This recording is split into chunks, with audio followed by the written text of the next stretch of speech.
Hello, hello. Good evening. For those of you that are already here, welcome, welcome. As always, we'd like to give a couple minutes for people to get in and settled. If you're just joining us, it is 7 p.m. on the East Coast, Tuesday, April 30th. If you're here already, please say hello. Let us know you're here. Let us know where you're from. Let us know all of the exciting information. And it's good to be back. I know I missed last week, a couple weeks ago. Um, as there's a cattail if you've and there's gone. Hey Robert, it's good to see you. I'm well. I know Tom Smalley took over for me, and I heard he was excellent, so I knew you were in good hands. If you're just joining us, as always, please feel free to say hello, leave a comment where you're from, and we will get started momentarily. Oh, there we are. Everybody's in the house. Amy Ellickson, good to see you. Lana, hello. Matt Bannister. Lisa Stasia, good to see you again. Nathan, Beth Carducci. We have the family here tonight. I love this. How's everyone doing tonight?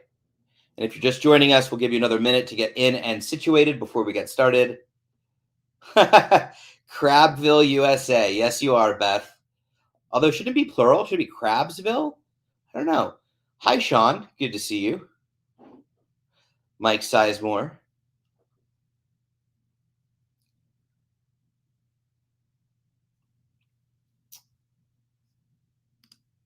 Hello, HG. It's good to see you as well.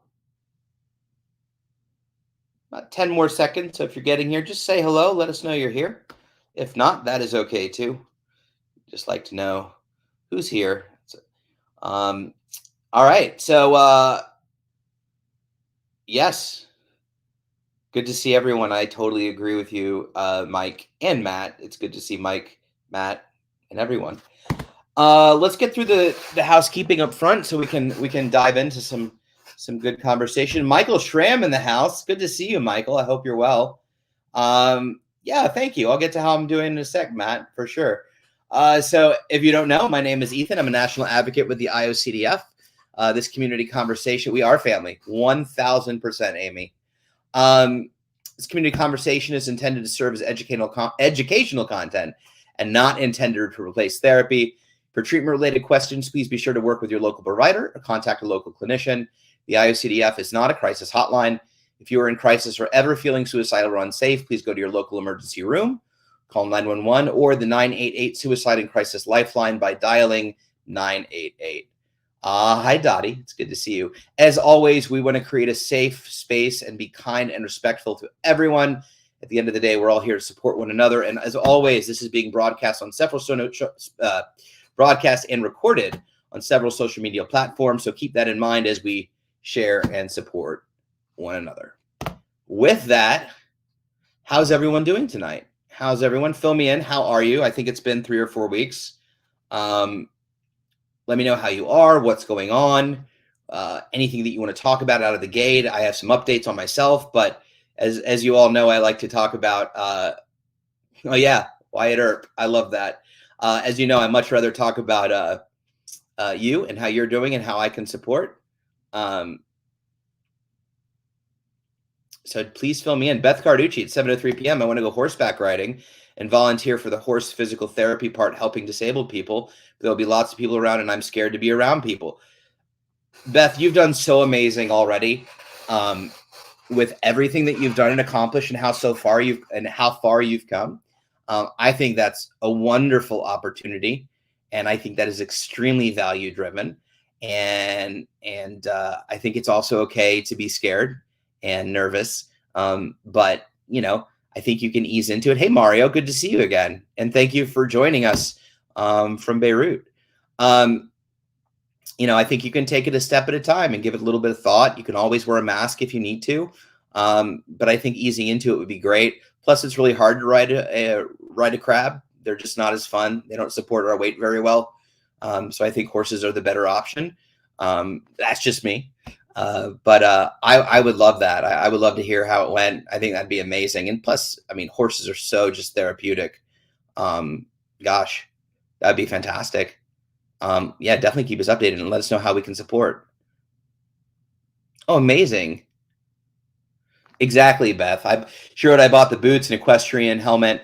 COVID is here to stay. What am I supposed to do? Hide forever? Nope, we're not hiding.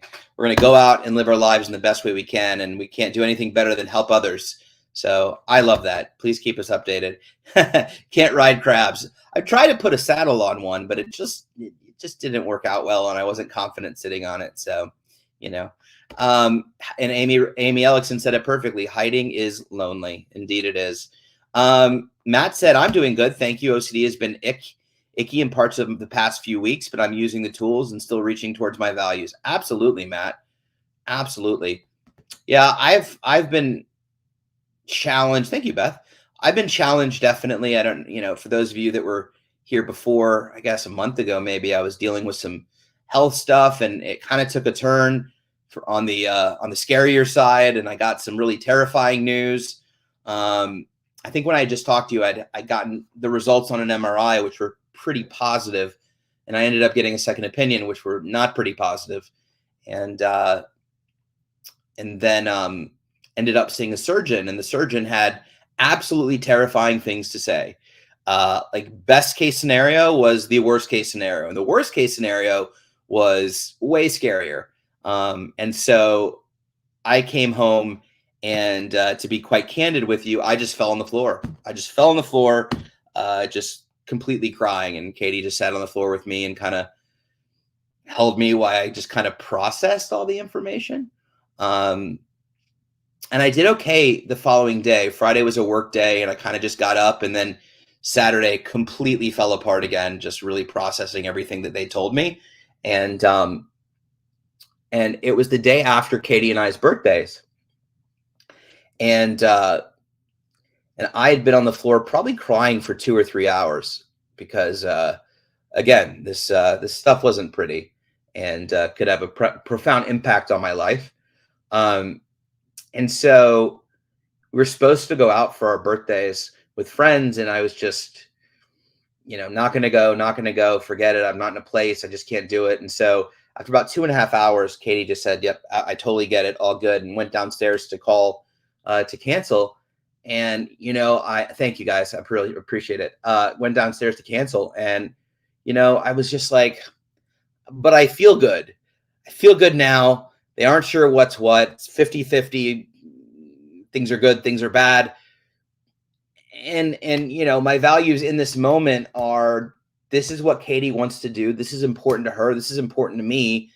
I really, really don't want to, I don't know what the future holds, but I know in this moment right now, I can do fun things. So I text Katie and I was like, I said, never mind, give me 5 minutes, and put on my clothes. And we went out, and I had a pretty good time. I won't say I had the best time, but I had a pretty good time. But I will tell you that,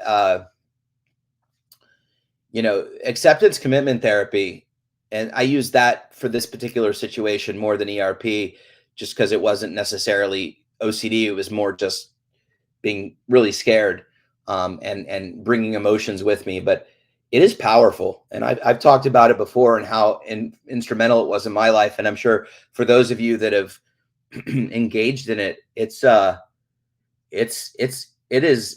pretty magical. It really is.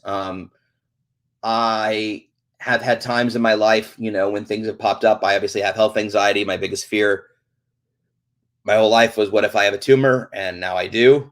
And it could be benign. It could be cancerous. Who knows? But that's the who knows part, right? So it's like, I could miss out on 3 or 4 months of life worrying about it, fall deep into a potential OCD relapse or who knows what else, and find out that it was benign and nothing to worry about. And then I just lost all that time and lived as if I was already sick, or God forbid, it's something way worse and I had all that time to live, and I didn't do that either. So each way I kind of framed things, the only thing that made sense was to get up and go do. With that, it was a very challenging 12 days. The oncologist referred me to the surgeon referred me to an oncologist. And of course, that was terrifying, just going down that path, especially when you're, navigating maintenance and management from OCD, having lost, decades of life and really want, to embrace just the beauty in life and the good stuff that's happening. And I appreciate you sharing that, Dottie. Um, and hopefully the story is helpful for you all. If you have questions in the meantime, please feel free to interrupt me. But I just found it, I always share how I'm doing because I think it's important to know we're in this together. And B, I don't think I've utilized skills or tools this hard since I got better 14 years ago. But I really saw this as an opportunity. Well, I really saw the potential of me. I've never relapsed since I got better, but I really felt this was a place where I really could see myself just diving deep into darkness, avoiding and really disrupting my life significantly when I didn't have to. That would have been a choice. And I just wasn't willing to do that. And there was 12 days between seeing the surgeon and the oncologist. It was the longest 12 days of my life. But I will tell you that I didn't miss a beat. I worked, I went out, I did things. In the past, I did stay in bed for 3 or 4 days when I was waiting for news, or did avoid or did self-medicate in some way. But I just wasn't willing to. I just wanted to do this differently, approach this differently. And even though it was the hardest thing I'd faced, I don't know. It was just all about values, all about, being there for Katie and being able to support her in the same way when she's going through stuff. And so, that's what I did. I ended up going to the oncologist, just to fill you in the rest of the way. And he had better news, which was nice. He again couldn't be 100% certain. So of course OCD loves that. Like, of course I have the thing where no one can be certain. And of course we have no certainty in life, but he was basically like, this thing is in a terrible place, so it's almost impossible to biopsy. But he's like, I'm also not that concerned because there's nothing, we've done imaging, there's nothing else going on anywhere else in your body. Your blood work is good. You have no symptoms. You feel good. He's like, let's just look at this thing in 3 months and see if it's moved or hasn't moved, and we'll go from there. And he referred me to a interventional radiologist just to see if a biopsy from a next level up was even an option. They got back to me and said, no, it's extremely dangerous where it's located in my stomach. But he also said that having looked at everything, he actually felt confident it was benign, which was really nice to hear. And while I can't have certainty around that, I just have to go with what the doctors tell me, not dive into Google, and just kind of just be there with that for now. And we'll get the MRI in mid-June and see if it's done anything or not. And that can be a hard space to live in sometimes, but I've really embraced this idea of I'll know when I know. And until then, I'm just going to keep doing my thing and acting as if and living as if. And, it gets easier. My mind for sure goes to places, at random times. Well, what if, the MRI, what if it does grow and they can't get to it? And then what does that mean? And I'm not interested in that right now. So, and I'm not saying I'll be perfect with this, but it's been challenging because since I was born, my fear was, having a tumor, and there is one, and I guess I got to come up with a new fear now. So that's where we're at. So I think the good news is the surgeon scared the crap out of me, and usually I exaggerate. Katie will tell you, like, she was there, it scared the crap out of her too. The oncologist was way less impressed and really gave me a considerable amount of peace of mind. It is in my stomach. It's in my mesentery, which I'd never heard that before. I never want to hear it again, but it's a small mass that's attached to everything it shouldn't be attached to, or you don't want it attached to. So it's not as simple as just like a needle biopsy, but it's also like the likelihood of piercing something or ripping or tearing something or all kinds of really awful things is high. So if they're going to go in, it's going to be because they have to, and because they have to remove it or something like that. So worst case scenario, the doctors told me that they kind of laid out the types of cancer it could be. They're very slow growing. They're very non-aggressive. And by doing the imaging every 3 months, we'd be able to, quickly see if it's turning into something and address it before it becomes a major, major issue. And also it could be nothing. I could have been born with it. It could be inflammation. Like, they really don't know. And so in some ways, that's a good example of good uncertainty. I'll take that uncertainty. I just find it humorous that, of course, the way I operate, of course, I would get the thing that like we really can't tell because normally, like, oh, normally we get a biopsy, we just know for sure, but we can't do that with you. I'm like, of course you can't do that with me. Um, but I wanted to share that story. I'm very optimistic. The doctors are optimistic. I feel great. There's nothing. They caught this. If you're just hearing this for the first time, I gone to the ER when I was in LA for something completely unrelated. Was totally fine, but they imaged my stomach and then they ended up finding this. So I didn't go because I was sick. It was an incidental finding, which incidentally was also my fear, right? I was always afraid, oh, I'm going to go and they're going to be doing something and they're going to find this thing. And that's literally what happened. But, oh, sorry, I was just reading. Yes, humor definitely helps. Humor is my guiding light. So that's where we're at. I'm very optimistic. I feel good. Doctors aren't overly concerned.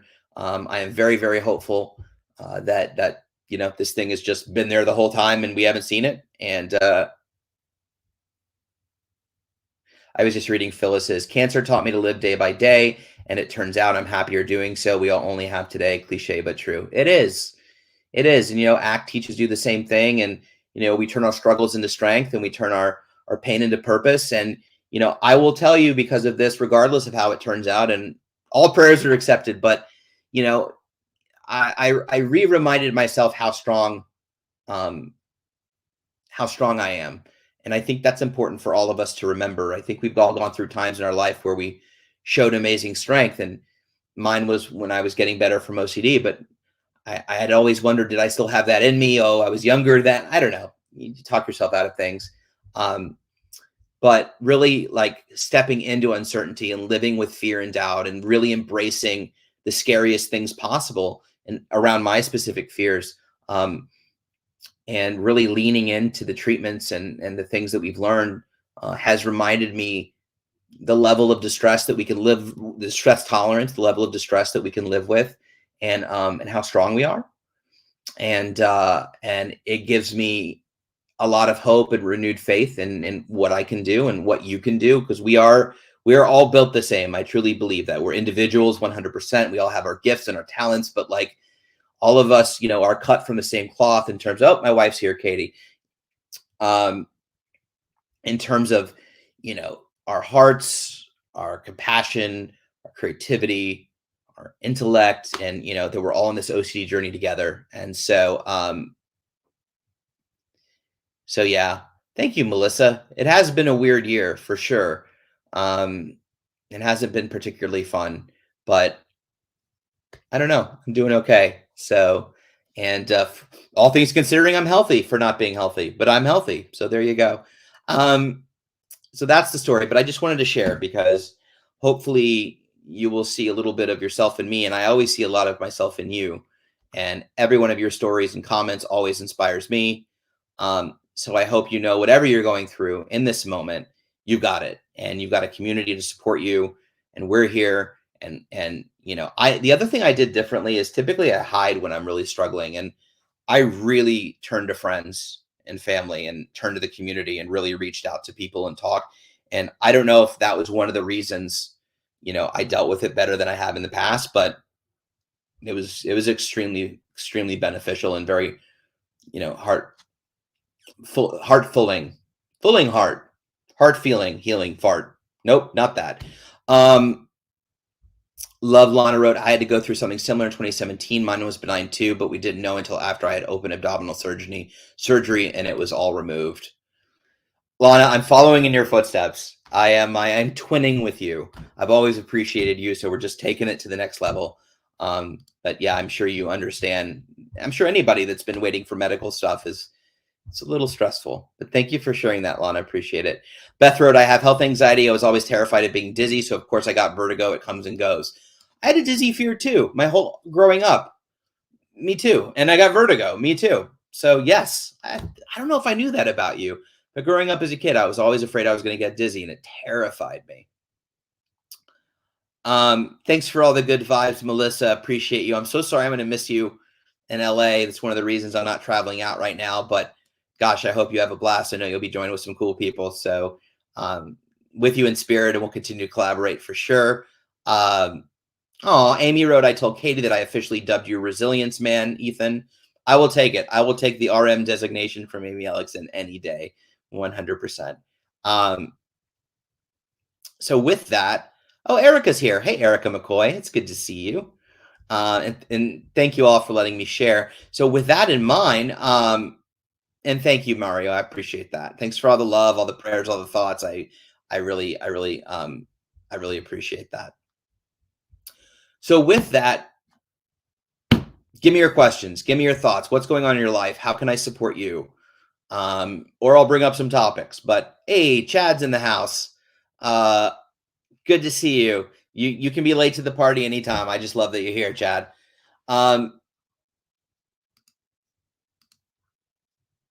Yep, silver lining for sure. So what's going on in your lives? Let me know how you're feeling. Let me know what questions you have. Hi, Grace. Good to see you. What have you been struggling with? How can I support you? Don't be shy.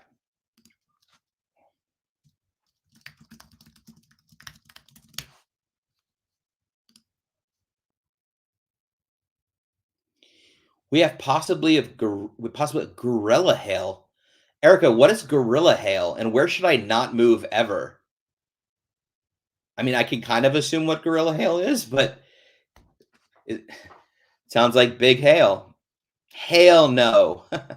Sorry, it was bad. Dad jokes. Beth wrote, I found out through you that trauma can cause OCD. My OCD started when I had a mild concussion at 11 years old, got dizzy after getting hit on the head with a board, panic attacks, and health anxiety.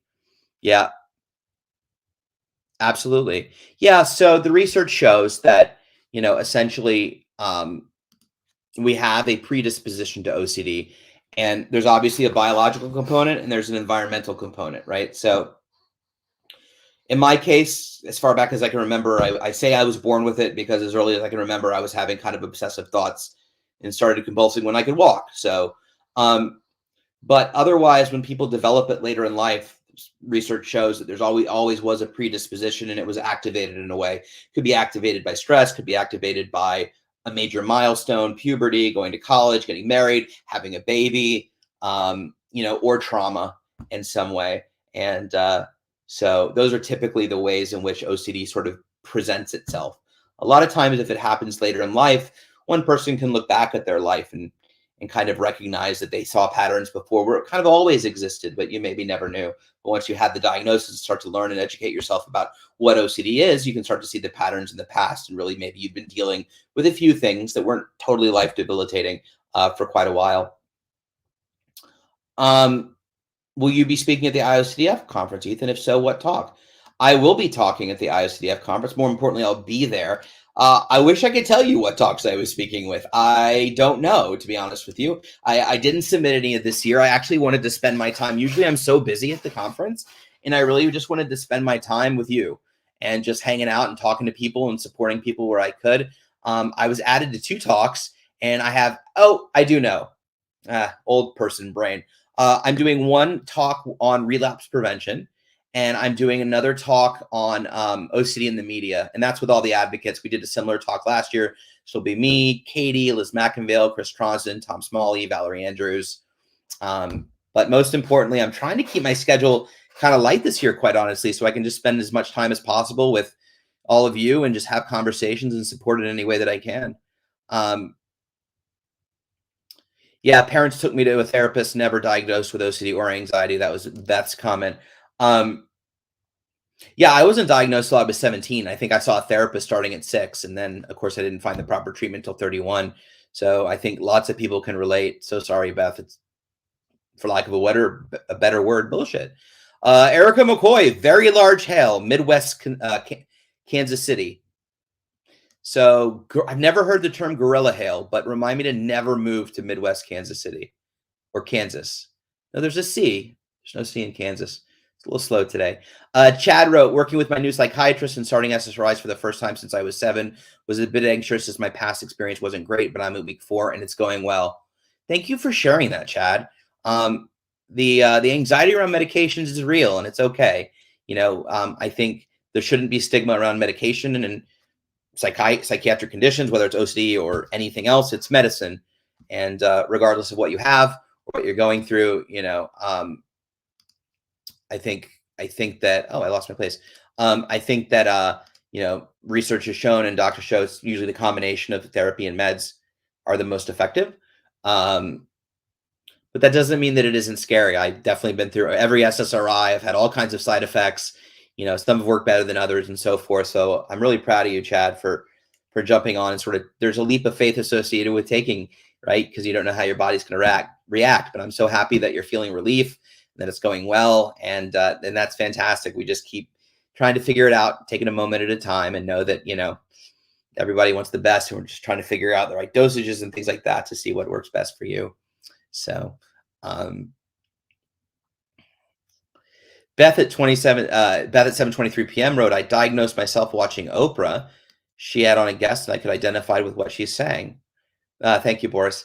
That's not uncommon. Books, talk shows. It's very common that people will self-diagnose by things that they've seen or watched. Obviously now the internet and so forth. So, and Nathan wrote, I was born with it too. So we're in the Born With It club. 7:23 p.m. Melissa wrote, who's excited for Turtles all the way down this week? I'm pretty excited, as I've heard that John Green really pushed for real OCD in this movie. Can't wait. I think we're really excited too.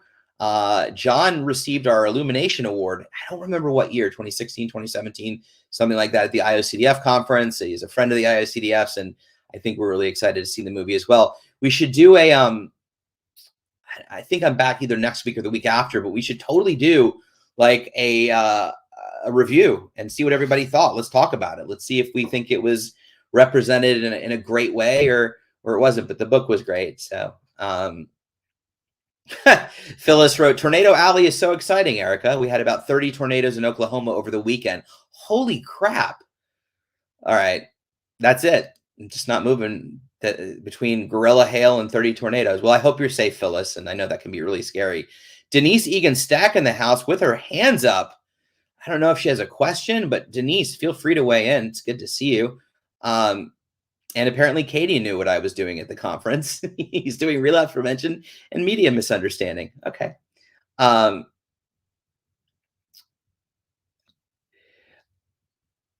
yeah, Michael, good to see you, Michael. Michael's excited about the book too. So definitely curious how they adapt for the big screen. Lots of tornadoes where everybody is right now. All right, everybody just be safe. And then we've got Erica's gorilla hail at 2 to 3 inches or bigger. Phyllis, I misspell mostly everything nowadays, so I think you're okay on tornadoes. I clearly got it, so I speak your typos. Yes, and Grace wrote, hi, Matt. Great to see you co-hosting the live the other day with Katie. If you didn't know, Katie co-hosted a grassroots advocate live stream with Matt Bannister, and it went fantastic. Matt was incredible. I hope Matt had a great time. I have a feeling he did. But we had some great grassroots advocates appear and talk about their experiences. And Matt, of course, brought his stellar energy and positivity and all-around good awesomeness.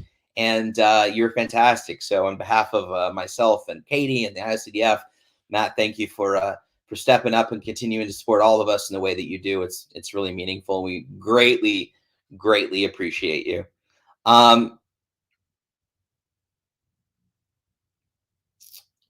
So Isastasia at 7:26 p.m. wrote, my OCD popped with the pandemic, but since I was very little, I remember being afraid and sad about the idea of death, the idea of not existing.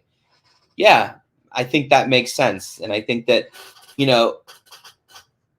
I think we kind of have to look at how those thoughts impacted us when we were young. I had very similar thoughts. I was afraid my mom was going to die. Actually, the recent eclipse was kind of funny for me because my first significant compulsion was in preschool. There was a full solar eclipse, and the teachers had told us that we can't look at the sun and we have to wear these special glasses. And I was convinced that my mother would look at the sun and go blind. So I came home and I was like, Mom, you cannot look at the sun. So I won't look at the sun. I promise. No. I'm going to stay with you and I'm going to make sure you don't look at the sun. I did go to school the next day. I stayed with her. I held a sign. I mean, she's like, I'll wear a sign around my neck. I'm like, but what if you forget to read the sign around your neck? I think I definitely think we can look back. I'd be curious, Stasia, the things that you remember about being, if you kind of ruminated about death or the idea of non-existing, if that gave you anxiety, if that bothered you, rather than just, kind of thinking about it at an early age. But I totally relate. I definitely did. I think the existential OCD stuff is really intense. So thank you for sharing that. Beth Carducci wrote, I took Prozac. That's at 7:26 p.m. Boris, sorry. I took Prozac, worked perfectly, no side effects, maybe a little tired when started, 20 milligrams, haven't been on meds for a long time. I don't typically talk meds in here. I'm not a psychiatrist. I'm also not a therapist. But I will say this in regards to meds. If you're on meds, if you're starting meds, if you're scared, I think it's very easy to feel like a lab rat. I know I did. And I didn't have a lot of education around my own OCD when I was going from psychiatrist to psychiatrist before I found the right treatment and got better. And no psychiatrist ever actually told me why they were changing milligrams and changing dosages and switching medications. I just felt like I was extremely broken and none of this medication worked, and what's wrong with me? I wish I knew what I knew now then, because I probably would have tolerated things a lot better. I wish a psychiatrist would have just sat me down and said, so we're going to start you on this medication. And I genuinely don't know how you're going to react to it. So what we're going to do is we're going to slowly increase till you start to feel relief. But if you don't, and I don't know that you will, you don't start to feel relief, we're going to switch it because we have lots of options and we're going to find the right thing that works for you. And while I don't know which one that is, we're going to figure it out together. Like, why was that so hard to say? Because I, like probably many of you, felt like just a broken failure that medication didn't work on. And, I would have liked to know that doctors also aren't sure what medications aren't going to work. And that's why we don't typically talk about, psychiatrists do, but that's why we don't ever talk about medications. Advocates don't, or specifically what medications we're on.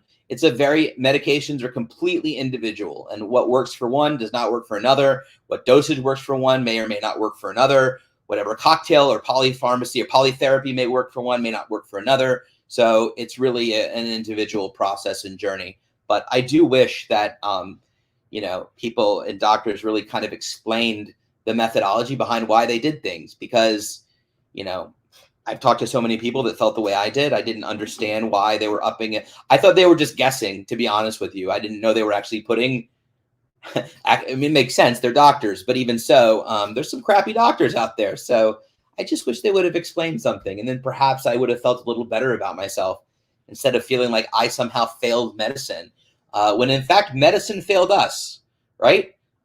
Is not to get a little existential, but OCD is only can be only treatment resistant because there's not a treatment yet for somebody that may be treatment resistant. It's not that the disease is not treatable.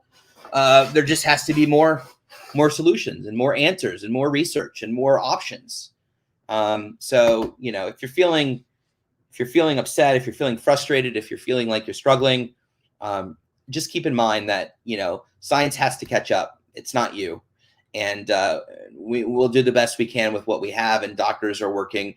The doctors in our community and the therapists in our community are really amazing people. This community is unlike any other community I've been a part of or even just had interaction with. And we really are in great hands. And I really think that we're in a kind of renaissance in the last 4 to 5 years where things are starting to ramp up in terms of research and trials, and all kinds of things are on the horizon. And so I think it's, an exciting time. And I think that we'll continue to see progress. I hear from kids all the time, more and more kids in their teens saying like, I just got treatment. I'm doing really well. Kids that are diagnosed at 7, 8, 9 years old. That is just huge, absolutely huge. And while, it still may take 12 or 14 years to be diagnosed, and that's unacceptable. I and hopefully you are seeing some of the gains that are happening. And I think that's beautiful. So Jen wrote, just applied to volunteer at the conference, hoping it's accepted so I can attend. It will be my first year. Jen, I hope you get accepted for sure. I would love to see you there and meet in person. I'm sure anybody who else at the conference would be. So please keep us updated. That's awesome. And Matt wrote, thank you for sharing, Ethan. Sorry for not responding earlier as soon as I'm at my friend's house. And pizza is just, listen, if it's between my health and pizza, I would pick pizza. So you're good. We're always here for you, brother, and you always inspire us so much. You are absolute true warrior and the best. You're sweet. Thank you. Oh, Denise was just saying hi. Well, you can just say hi. Denise is always welcome. Denise Egan Stack, therapist extraordinaire, IOCDF board member, an all-around amazing human being, truly, who does so much for this community. Oh, yes. And Erica, if you want to tell us more about it, Erica at 7:28 p.m. wrote, I'm really looking forward to the Creative Corner at the con this year. I hope you all get a chance to pop by and get creative with us. Erica, you may have already. I'm always behind on the chat. But if you want to weigh in and talk a little bit about what you'll be doing, please say that in the chat. We'd love to see it. Absolutely, Michael. I look forward to meeting you and talking. Like I said, my goal is to have time this year, so I look forward to discussing. Grace wrote at 7:29 p.m. Grass advocacy. Grass advocacy is not important to OCD. I don't subscribe to grass advocacy, but grassroots advocacy is important. I'm so happy that new advocates were highlighted. Absolutely, I think that's really important to us. Lead advocates, national advocates, the IOCDF. They're the future. You're the future. I mean, for real. Like, we are looking desperately for leaders and passionate people and people that want to speak and want to talk, so we can continue to build this out. The bigger the movement, the bigger the footprint. The bigger the footprint, the quicker we make a difference in this thing. So, our grassroots advocates are everything. We wouldn't be anything without our community. And so, thank you. If you want to get more involved, you can visit the advocate page on the IOCDF. Learn how you can become involved. If you're not a grassroots advocate and you wonder, you can also go to the IOCDF website. Maybe Boris can put a link to the grassroots, joining a grassroots advocate, and we'll give you as many opportunities as we can to advocate. So, love that, Grace. I totally agree with you. Michael Alc wrote, I too had a fear of my mom's death at 7:30 p.m. Sorry, Boris. I too had a fear of and it's okay. I know he's probably hunting for a link at the moment. I too had a fear of my mom's death, and I'm convinced that the center is that the center of OCD is a fear of death. So I'll share something new that I discovered recently in therapy. So, and this is just me, and maybe some of you will find it enlightening, and maybe some of you it'll trigger. So trigger warning. I used to be certain that my biggest core fear was death and the fear of dying. And as this has evolved in my own story with my health stuff, I realized that it isn't fear of death. I realized that it's leaving people, and my fear around hurting people if something happens to me and them living with pain. And me, obviously this is existential and goes into some places, but specifically, I have this fear that I've kind of identified where, what if I die? And I remember everything, and I can see the pain in the people that I've left behind and can't do anything about it. And I realize that sort of all of my core fear kind of revolves around that. It goes beyond death, and it's, more along the lines of the impact of death. And of course, I have no idea what happens after. Most of us don't. Probably none of us don't. Maybe we do. So I agree, Michael. And I thought for many, many years that fear of death was at the core, but it was actually the implications of what I think death may bring that scare me more. And maybe they're tied in. Maybe it's semantics, and I'm tomato. But I love that you wrote that.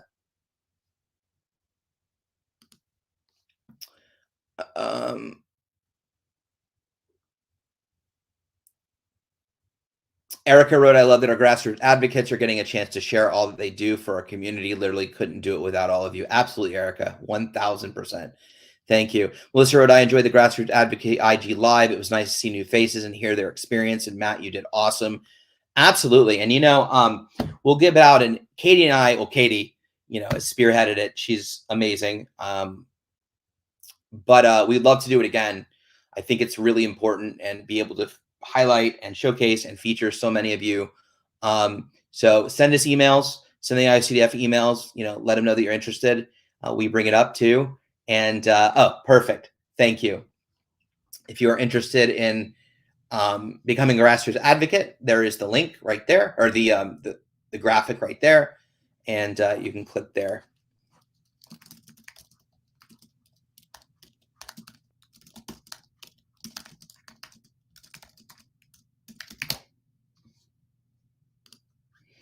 Um, Oh, I just saw Matt at the beginning of the pandemic. My doctor wanted to put me on Prozac. I said no. Matt wrote, "I have to go, Ethan. Everyone, I'm not in my house. Enjoy your pizza, Matt. We love you, brother." Sorry, backing up 7:32 p.m. Beth wrote, "At the beginning of the pandemic, my doctor wanted to put me on Prozac. I said no." Look, again, the only other thing I not for or against speak to the experts that say the combination of both are really effective. Um, I've heard ratios like, meds help 20 to 30%, therapy 70 to 80%. Um, I think the methodology around meds right now is this concept of, if you're really struggling, can it create a little bit of a window for the therapy to get in there and really start working? But the reality is, if we look at it, our meds, like any other disorder or disease, we want every advantage we can to feel as good as we possibly can. And if we had cancer or diabetes or MS or anything else, and there were all these either meds or natural things or things that we would make us feel, hey, you can do this, but if you this one other pill may make you feel 20% better. I don't think we would necessarily, and you may, I'm not speaking for everybody, but at least I wouldn't question it. I would be like, yeah, that's great. If I could have a little bit more fuller life, hell yeah. And it's the same thing for me, at least for OCD and related disorders. I think that if there's an opportunity to get a little further with how we feel and it aligns with your values, then I think that's important. It also doesn't mean it's forever, by no means. But I think, all options, if they're available, should be available. We can, decide how we move forward with them. But that's just my 2 cents on that. Phyllis at 7:32 wrote, "I look at y'all as my brothers and sisters in arms. We have fought in the same battles, though I don't know you. I know you better than I do most people." Beautifully said, Phyllis. And we feel the same way. That's exactly what I was saying before. We're all made of the same stuff, and that's what makes this community so freaking amazing. Bridget, hello, Bridget. What happens when the doctor gets very irate with you? The doctor I see gets mad frequently when I ask him to be considerate about the time frame in which he sees me. Can you elaborate a little bit on that, Bridget? What kind of doctor, and time frame, meaning the length of time of an appointment, or time frame from appointment to appointment? And then I'll give some thoughts for sure. Yep, Mike Sizemore, I totally agree. This community is so incredible, and I am eternally grateful. Nathan at 7:34 p.m. wrote, Carl Sagan said, "Science isn't perfect. It's just the most reliable thing we've got going," and that is accurate. I think faith and hope is also pretty reliable as well. It's just for me. Yes, awareness helps for sure. Oh, I always love catching up to the comments because I like, oh, that's where I was in the conversation. So Amy wrote, "Funny, Ethan, not doing grass advocacy, so much for pot, huh?" Yeah, not the best for OCD. Robert Spence at 7:37 wrote, "I once feared treatment. My OCD logic told me that any cure powerful enough for anything as formidable and tractable entrenched as OCD would take something away from me." And I think that's very common. I think that, I definitely worried with medication that it would take away my creativity. I definitely think that, especially when you're in the midst of OCD and really struggling, that it's hard to understand identity. And a lot of people identify with the OCD as their identity versus who they are, especially when the OCD is just your own identity is mired and covered in OCD, almost like a blanket. What I found and what I've seen is that, and I know you know this, Robert, but it's worth sharing. What I found and what I've seen is that treatment just creates an opportunity to become more like ourselves, head more into our values. The idea of good OCD treatment, related disorders treatment, isn't to over medicate, isn't to remove the thoughts. It's to function healthily. It's to bring out your individualism in the most impactful way possible, so you can live the big, beautiful, full life, as Katie always says, and stick with the ick. And so I definitely had concerns as a person in the creative arts about, like, what would I be able to do? How would I be able to do it? I think that decision of whether to engage in a kind of treatment or not becomes very simple when you're unable to function completely in life. Um, I think it's a little bit more challenging when you're getting by, and perhaps you can kind of negotiate with yourself and like, well, I'm not living the easiest life, but I do okay. And then there's those things that are really good. And so maybe I don't necessarily need. But when you're bedridden 24/7, just engaging in compulsions all the time, it's very clear at a certain point that you're not going to be creative or do anything that's value driven at all. So the only way to get yourself back is to participate in treatment or therapy. And sometimes it requires getting to that bottom to make that realization.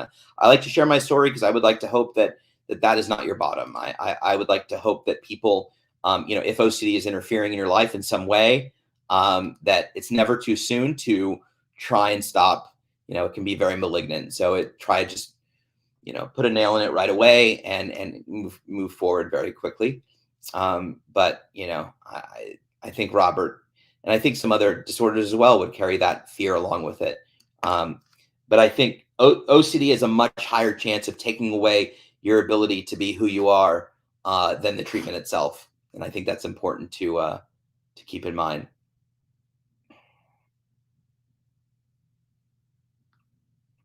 Oh, I don't know if Katie's still online. But Phyllis wrote 7:37 p.m. How did your dissertation defense go? I really want to read it. So I'm going to make sure she didn't answer it because I don't want to answer for her. I'll get in trouble. But she, her defense, her oral defense went amazing last week. All of her teachers and professors are completely just so impressed with her. She graduated with honors. They gave her honors, which is amazing. She formally graduates in Nashville next week on the 10th. So we'll be excited to be there and watch her. But she is officially now a Reverend Doctor, which is super cool. I don't have any adjectives before or after my name. I'm barely a Mister at this point. So I will happily walk in her shadow.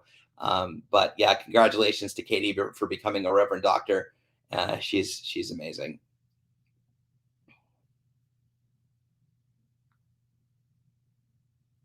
Yeah, 7:39 p.m. Beth writes, "It's a big secret. We don't know what happens." I think she's referring to death. And also, back up, Isa Stage wrote, "Thankfully, not death or danger was not at the front of my mind during childhood. However, I remember vividly watching a performance with people dressed as skeletons, and I started to cry thinking about not existing." And that's a very common obsession, under the belief of not existing or what happens after, and religious scrupulosity and existential OCD. And it's scary, right? It's really scary, especially around the things that there's no definitive proof around. What happens after death? Is there a hell? Is there a higher power? And this idea of mortality, this idea of eternal, what does it mean for all eternity? And fears around that, that can be really disabling and really scary. Hi, Miriam from New Jersey.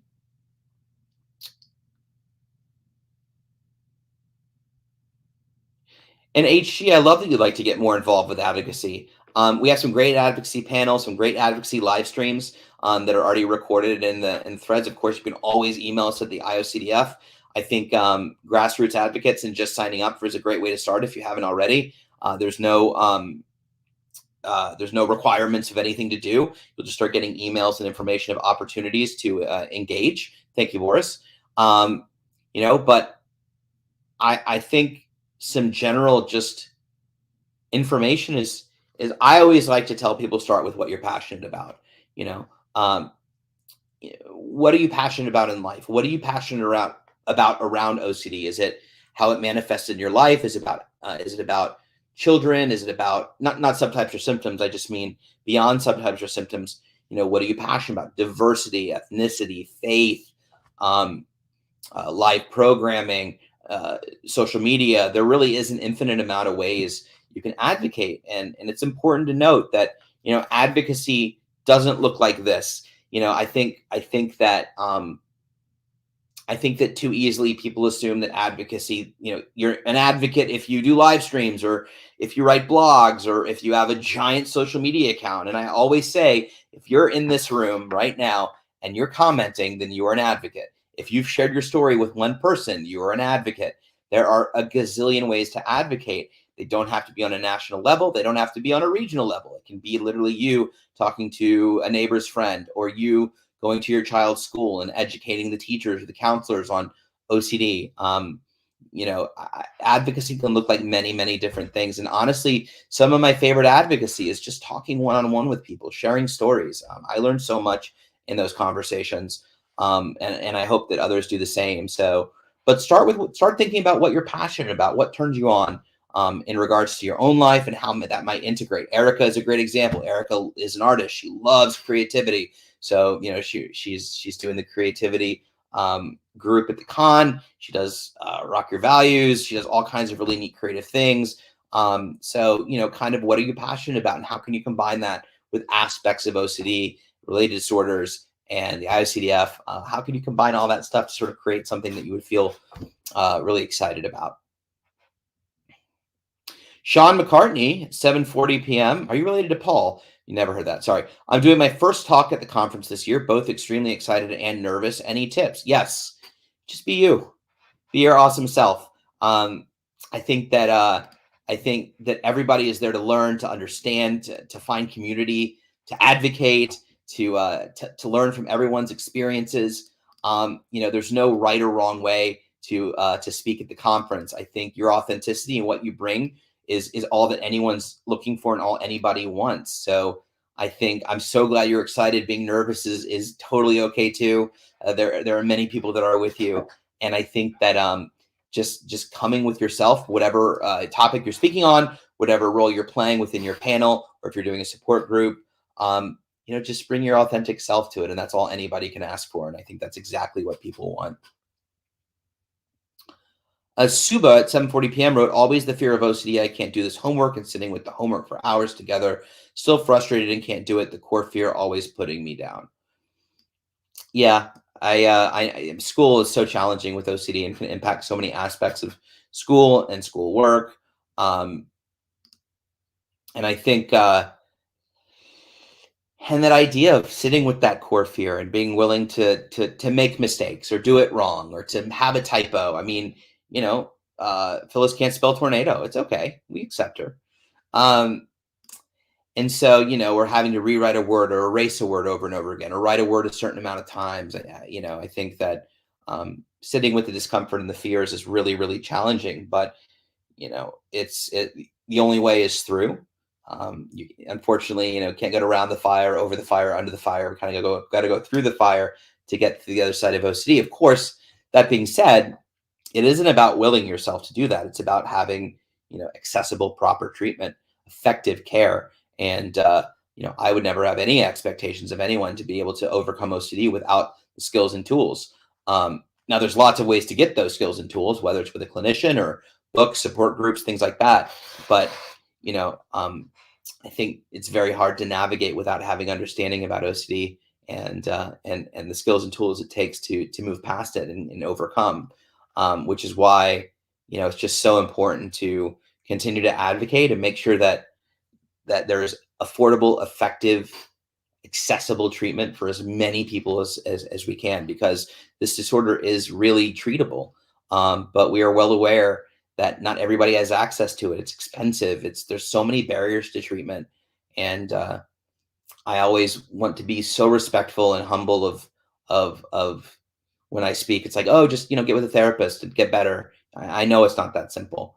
And that frustrates me greatly. And I think that's what keeps me passionate and keeps us passionate, keeps the IOCDF passionate about wanting to do more, and making sure that treatment is accessible for everyone. It should not be based on how much money you have or status or anything like that. It should be simply based on, we all deserve to live a beautiful life. We all deserve to be able to get better from whatever it is. And we all deserve access to care. And so, we're going to keep working at it and keep making sure that everybody gets that. So, Selwyn in the house, all the way from out Australia. So he's from the future. How you doing, Selwyn? It's good to see you. Yes, I am the Yank. Beth Carducci for 7:42 p.m. wrote, I don't think my fear would be fixed by taking meds. It's not a chemical imbalance. This fear of COVID, long COVID, is real because it's a real thing, not a figment of my imagination. There's a lot to unpack there, Beth, and I'm looking at the time, and I don't think I have the time to unpack that. But I almost want to save this question for next time, or the statement at least, because I would love to weigh in on this. There's so many interesting nuggets here, and I'd love to do some reframes on this one. I'm actually going to copy this to my document and I'm going to remind you of it next time we're on together. And I'm going to bring it back up, and we're going to talk about it because I think it's a really interesting comment, and I would love to kind of break it down and get your thoughts on it. So to be continued on that, Beth, but thank you for that. Let's see here, getting near the end. Hi, Stacey Rosenthal Young. Good to see you.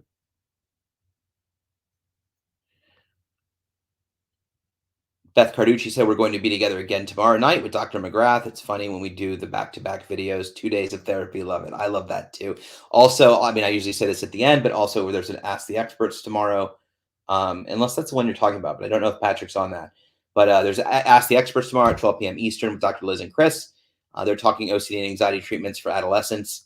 So if you're parents or if you are an adolescent, but family, friends, please jump in, answer all your questions, and great information. Let's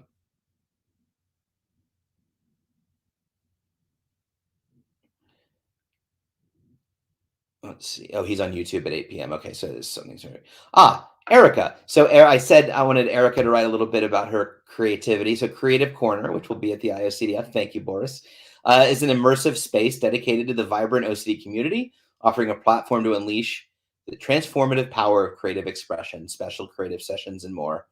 I think that sounds awesome. So I challenge everyone to show up and to be there. We'll create something together. Erica is, for lack of a better word, a badass in that space and a wonderful advocate. So thanks for Erica for setting that up. And we will definitely be seeing you in there. If that sounds interesting to you, there'll be more information about it in the program at the IOCDF conference. You'll definitely be able to find Erica, and we can go play. So that'll be nice. 7:57, we're coming up on time. I'm just quickly scanning the questions, making sure there's not anything major I missed. You guys have been amazing tonight. Here's one question from Anna Man that I want to answer. Anna, you're still here. 7:52 p.m. Hi, Ethan. My son is 15 years old and has OCD. Is currently undergoing therapy, ERP, 3 times a week. One of the therapy sessions is conducted at our home. However, he isn't engaging in any ERP exercises at home and lacks the motivation to do so. As a result, we haven't seen any improvement, and we're unsure how to motivate him. So my initial thoughts is, if you're working with a clinician, my first question, Anna, and I know we don't have time to answer this, so I'm going to give out my email at the end, and anybody that has questions for me, please feel free to email me. But in short, are you working with the therapist directly?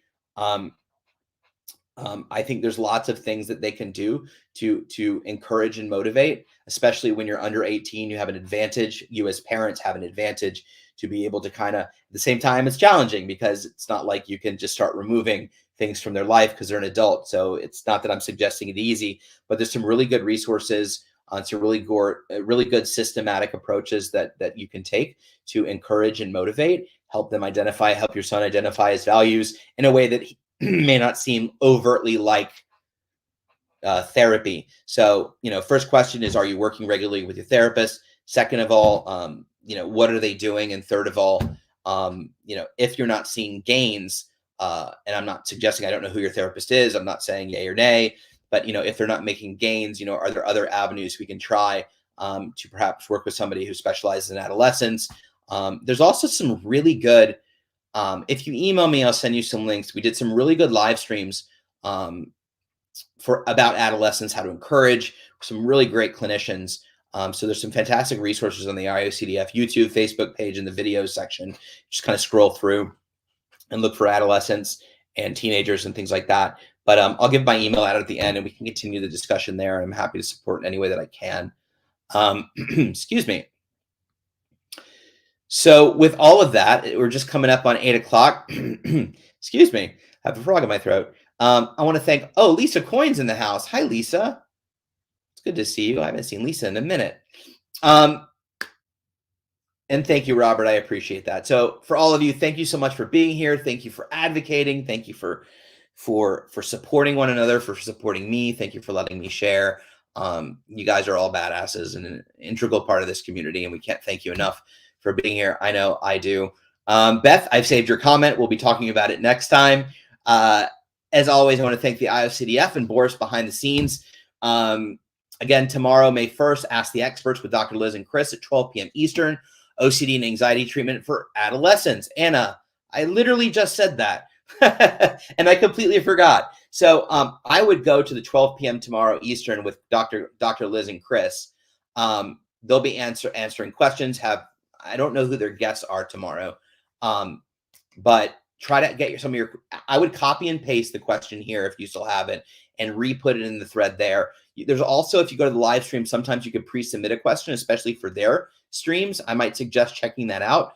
And potentially pre-submitting, and that way you'd be sure to get your question answered. Regardless, email me, and I'll give you it out at the end. But yeah, tomorrow, perfect timing. Maybe they can give you some additional resources, and then we can talk beyond that. The IOCDF is donor-supported, nonprofit organization. You can please consider making a donation at iocdf.org/donate. Also, we'd love to hear from you. Please take our live stream survey to tell us what you'd like to see on this platform. Look forward to your feedback. You can find the survey at iocdf.org/live stream survey. Finally, as always, subscribe on our YouTube channel, Facebook, Instagram, Twitch, Threads, all the places, everywhere, all the things. You'll be notified when we go live. You can like, follow, subscribe, and that way you're in the know all the time. I wish I were in the know all the time. I feel out of the loop most of the time. Finally, as always, if you need resources or you're looking for a therapist or have questions in general, you can visit iocdf.org. That's right. Boris is in the house making his backstage debut. The man, the myth, the legend. We're really excited to have him. Finally, my email is justethan. There you go. Find resources at iocdf.org. Finally, my email is justethan@iocdf.org. There you go. I haven't given it out in a while because I was way behind on emails. If you're on this thread tonight, or if you're on the stream tonight, please don't hesitate to email me, and we'll continue the conversation. With that, thank you so much for being here and spending your Tuesday evening with me. Stay safe, stay vigilant, feel the feels, don't let OCD off the hook. And I will see you. I think we actually have a community conversation next week. So I'll see you next week. Have a good night. Bye-bye.